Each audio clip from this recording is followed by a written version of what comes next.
Hello everyone, আসসালামু আলাইকুম। কেমন আছেন সবাই? তো আজকে আমি আমার নতুন একটা রেসিপি নিয়ে চলে আসলাম। সেটা হচ্ছে কক্সবাজারের বিখ্যাত একটা শুটকি, সেটা হচ্ছে বালাচাও। তো আমি আজকে চিন্তা করলাম, অনেক দিন ধরে খেতে মনে চাচ্ছিলো, তাই ভাবলাম কেন বাহির থেকে কিনে খাবো, ঘরে পুরো অর্গানিকভাবে নিজের হাতে বানিয়ে নিয়ে ওটা খেতেও খুব ভালো লাগবে, কোনো ভেজাল থাকবে না। সেই জন্য মাথায় যেহেতু আইডিয়া আসছে, যেই কথা সেই কাজ, তার জন্য চলে গেলাম। চলার পরে আমার বালাচাও রান্নার রেসিপি আমি ঘরেই করে ফেলছি। তারপর আমি ওই পাশে পেঁয়াজটা বেরেস্তা করে রেখে দিছি। দেন রসুনটা আগে ভেজে ফেলছি, রসুন আর শুকনো মরিচটা, সেটা ভিডিও করা হয় নাই। আমি এই যে পাশে বেরেস্তা করে রেখে দিছি। এখন শুটকিটা ভাজার জন্য তেলে ছেড়ে দিয়েছি, সামান্য একটু লবণ দিয়ে দিয়েছি। এখন শুটকিটা আমি ভালোভাবে ভেজে নেব, যেন একটু মুচমুচে হয়। মুচমুচে হলে খেতেও খুব ভালো লাগবে। যদি বেশি মুচমুচে না হয় তাহলে তো রাবারের মতো হয়ে যাবে, তখন খেতে আর একদম ভালো লাগবে না। আর আমি ওই পাশে দেখেন বেরেস্তাটা রেখে দিছি, আর এই পাশে শুটকিটা ভেজে রেখে দিছি। আমার বেরেস্তাটা একটু বেশি ভাজা হয়ে গেছে, তার জন্য এরকম কালার আসতেছে। আপনারা চাইলে আর একটু হালকা কালারও করতে পারেন। আর ওই পাশে আমি কড়াইয়ের ভিতরে সামান্য একটু পরিমাণে লবণ দিয়ে দিচ্ছি। এই লবণ দিয়ে আমি একটু লবণটা টেলে নিয়ে এটার মধ্যে আমি একটু শুকনো মরিচের গুঁড়ো অ্যাড করে দেব। তারপরে সামান্য পরিমাণে অল্প আগে তেল দিয়ে দিব।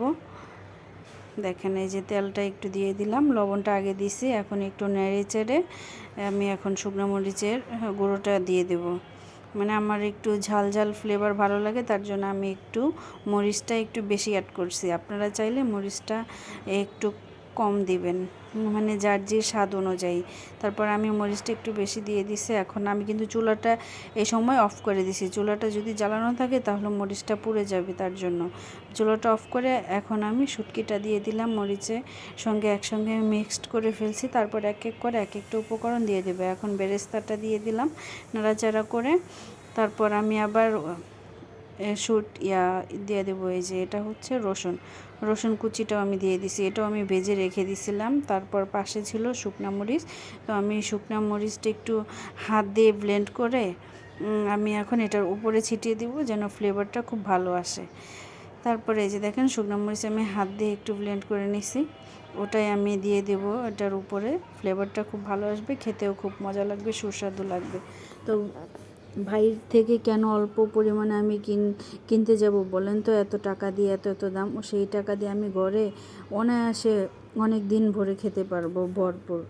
তারপর আমি এই যে দেখেন আমার উপকরণ রেডি হয়ে গেছে। এখন রাতে আমার হাজব্যান্ড কাজে থেকে আসলে দেন আমি পরে ওকে খাওয়াবো বানিয়ে। তারপর শুনবেন একটু পরে আমার হাজব্যান্ড নিজের মুখে কি বলে।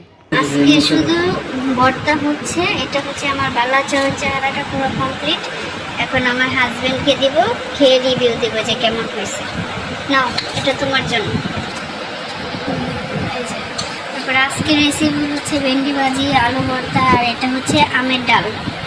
এই যে ও এখন ট্রাই করে আপনাদেরকে বলবে যে কেমন হয়েছে খেতে। হ্যাঁ নাও, বড়টা। ঠিক আছে, এখন তুমি খাও, খেয়ে রিভিউ দেবা যে কেমন হয়েছে। কাঁচামরিচ খাও, কাঁচামরিচ তো মজা। খেয়ে বলবা যে কেমন হয়েছে। খেতে অনেক সুস্বাদু লাগছে। তুমি কি বলার জন্য বলছো নাকি সত্যি ভালো হয়েছে? সঠিক রিভিউটা না, আসলে এটা অনেক সুন্দর। আমি এর আগে যখন খেয়েছিলাম না হোটেলে, তার থেকে তোমার অনেক ভালো হয়েছে। এটা ভালো বলতে হবে, না হলে পরে সমস্যা আছে। আর এটা যদি তোমার হচ্ছে আজারি হুজুরের ডায়লগ। আর এটা হচ্ছে তোমার ওই যে তোমার আরেক ভাই আছে না জাহান, ওখানে তো পাগল হয়ে যাবে তোমার রান্না। ঠিক আছে, তাহলে বাই বলে দিই। আমি বালাচাও। আপনারা চাইলে এভাবে বাসায় ট্রাই করে খেতে পারেন। তো আমার এই ছোট্ট সিম্পল ভিডিওটি ভালো লাগলে অবশ্যই like, comment, share and subscribe করতে ভুলবেন না। আল্লাহ হাফেজ।